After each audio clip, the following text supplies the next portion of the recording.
It's got to clearly depend on how bad the shot Yeah. is, though. Because if you get fouled and knocked unconscious and then you come back, You're just going to get knocked out. yeah. If you get knocked out, that's why boxing, right? Comes in with that right, and that sudden, quick, violent rotation of the head is going to transmit a lot of rotational force, not only through the brain, but also through the brainstem, absolutely leading to possibility of a concussion. Thankfully, it didn't completely knock him out, but could absolutely result in some delayed symptoms. It's like a big part of it is speed. Anthony Joshua has that kind of speed. Joe Rogan reacted to Jake Paul being hospitalized after the Anthony Joshua knockout while discussing the moment with Daniel Cormier. Rogan pointed out how devastating the punch looked and emphasized that boxing is an extremely dangerous sport. He explained that when fighters are hit cleanly at that level, the consequences can be serious and long-lasting. Rogan stressed that outcomes are never fully predictable and that impacts like that can leave permanent damage fighters carry for the rest of their lives. Out cold. He was and then done. He outboxed him for the rest of the round. How? But again, in MMA, fight probably would have been over, and he would have took less damage. Right, but isn't that a better... Sports doctor Brian Sutterer broke down the aftermath of the knockout in a calm, medically focused analysis. He explained that the result of the fight was largely what many expected, but the real concern came after Jake Paul admitted he feared his jaw was broken. According to Sutterer, a fractured jaw was absolutely possible based on how Anthony Joshua's right hand landed cleanly on the left side of Jake's face. However, he stressed that a concussion would be the bigger concern. Jaw fractures often take a backseat initially to more serious risks involving the head, neck, or airway. The sudden and violent rotation of Jake's head from the punch likely sent strong rotational force through the brain and brainstem, increasing the risk of concussion. While Jake was not completely knocked out, Sutterer noted that delayed symptoms were still possible. Jake's immediate shock and reaction showed he knew something serious had happened. Not the outcome that we all expected. After the fight, though, Jake told Ariel Helwani that he was worried that he had broke his jaw. He said multiple times he was concerned that he had a fractured jaw. And certainly looking at this knockout punch that Anthony Joshua delivers, it is absolutely a possibility that Jake does in fact have a jaw fracture. I'd honestly be more concerned about a concussion. In fact, with most jaw fractures, the more important thing initially is to look for other injuries to the head, to the neck, to the airway. The jaw fracture potentially being there or not is going to be lower on the list often than whether there's damage to the airway, damage to the head. And so very possible to have a concussion or some residual symptoms from this, as Jake Paul's head is relatively still here. We see AJ comes in with that right, and that sudden, quick, violent rotation of the head is going to transmit a lot of rotational force, not only through the brain, but also through the brainstem, absolutely leading to possibility of a concussion. Thankfully, it didn't completely knock him out, but could absolutely result in some delayed symptoms. But you can see where the punch comes in, landing square on that left side of Paul's face. Jake's reaction was pretty telling too. Right away after it, we could see him going down on the canvas here and being very shocked. It doesn't look like there's any obvious deformity to the jaw. We won't necessarily always see a deformity to the jaw, but you could tell he clearly had realized that something serious had happened there and feeling the full power of AJ's right. And finally, on this last view, we can see a little bit better the exact location where the punch comes in. We'll talk about our jaw anatomy, the different areas of the bones, but your temporomandibular joint, where your jaw articulates with the rest of your skull, is sitting right around in this area, and the jaw is roughly coming down in this orientation. And so where that punch comes in from Joshua is a little bit more kind of flush right in the center of the mandible, but also up close. Joe Rogan had already predicted before the fight that it would not end well for Jake Paul. He explained that Jake was used to facing older or retired opponents, but this time he was stepping in with one of the best heavyweights in the world. Rogan warned that the level difference would be dangerous and unforgiving. The Joe Rogan Experience. What do you think about Jake Paul, Anthony Joshua? Boy. Well, realistically, it's one of the craziest propositions of all time. You take a guy who just had a boxing match that looks like a sparring match with a 58-year-old Mike Tyson, and then you're going to fight one of the absolute scariest knockout artists in the heavyweight division. Maybe we should watch the Francis Ngannou fight so you could see. Let's watch that real quick, just so you can see what Anthony Joshua is capable if he's fighting someone that's not in his league. Okay, look, Usyk beat him, and he beat him twice, and Andy Ruiz caught him in the first fight and dropped him and stopped him. The aftermath of Jake Paul stepping into the ring with Anthony Joshua sparked a wave of reactions across the boxing world.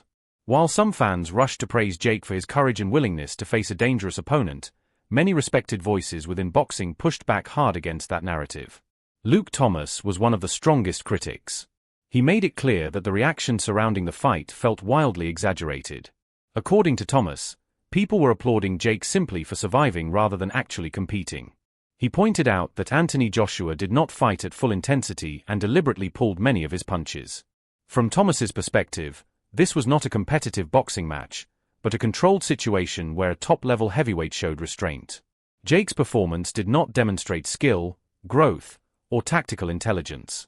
Instead, Thomas argued that Jake looked overwhelmed for most of the fight, struggled to engage meaningfully, and failed to show real intent to win. I initially watched the Jake Paul versus Anthony Joshua fight. I think I would say that my conclusions now still match most of what I said when I was watching on the initial broadcast, which is that Joshua, he did look a little rusty to me. I'm sorry, but he did. That Jake is, probably a little bit better than we suggested he might be. When I say we, I mean like the hardcore fight community, the fight fans, the people who work in the industry to a degree.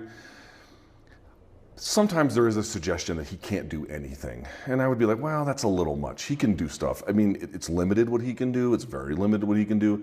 But there is a little bit too much anger towards him sometimes, or just dismissiveness, maybe is a better way to put that. And I don't really co-sign on some of that. He's got some ability. He's not good. Listen to me very carefully. He's not good. But is he the caricature that he is sometimes made out to be in terms of his pure boxing skill? I think it goes a little overboard sometimes. But that isn't the reason why I wanted to make this video. What I wanted to make this video about is two things.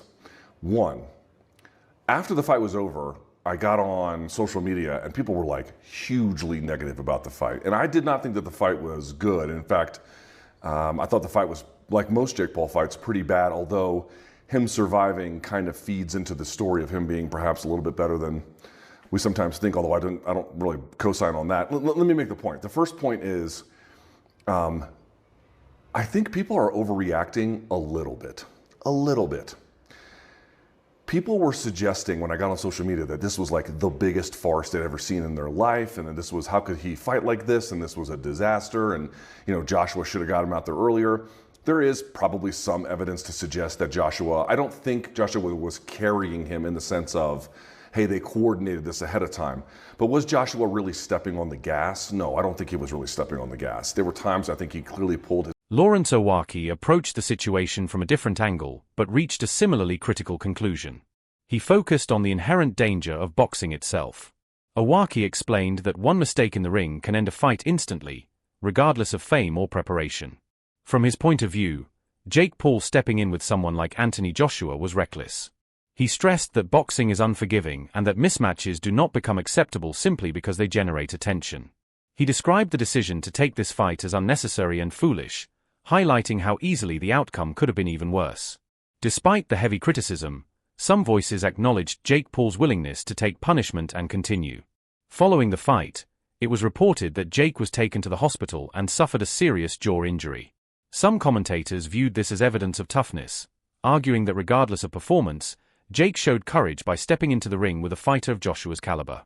However, even among those offering limited credit, the praise stopped short of endorsing Jake as a legitimate professional boxer. The narrative centered on bravery rather than ability. Taking damage and continuing is respected in boxing, but it is not enough on its own. Courage without competitiveness does not redefine a fighter's standing. Jake's injury showed the physical cost of the decision and reinforced concerns about whether such fights should happen at all. I'll go to the hospital. I think I broke my jaw. We all know he broke his jaw. We all know we've seen the x-ray. There is a video of the x-ray that he showed us on his Instagram. So that was no AI. And it showed where his jaw had to be reconstructed and, wired, right? So he can't have any hard foods for a while. And again, I think Jake Paul is going to get respect for that, because it's one thing, because we all know about Jake. I think the problem with Jake was he was bullshitting us by giving us fights that we didn't want to see, for one, and for two, wasn't giving us fights most of the time of the people that could beat him. He gave us Tommy Fury, and then Tommy Fury actually beat him, which, whatever. But he did drop Tommy Fury with a left hook, so that was an impressive thing he did against the guy. Can't say the only guy now, because AJ fought him and knocked him out. But, other than that, though, fighting Mike Tyson, Anderson Silva, which Anderson Silva showed that he is still very dangerous and very, very ready at 50 years old. You know what I mean? Like, what he did to Tyron Woodley was classic Anderson Silva. He picked his shots. You know what I mean? He moved with grace. He moved with wisdom, and he knew exactly what to do. And again, he should have went over to boxing a long time ago, but Jake beat him. So that just made Jake's,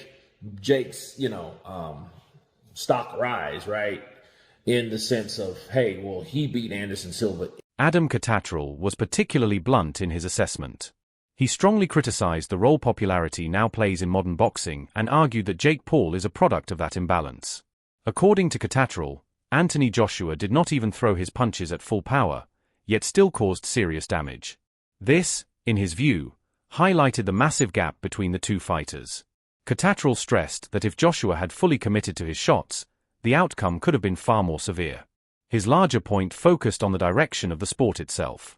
He argued that boxing increasingly rewards fame over merit, where fighters who spend years climbing the rankings struggle for recognition, while internet personalities receive opportunities they have not earned inside the ring. For Cattrall, this fight symbolized everything wrong with that trend. Jake Paul's involvement was not impressive. It was evidence of a system that prioritizes attention over sporting integrity.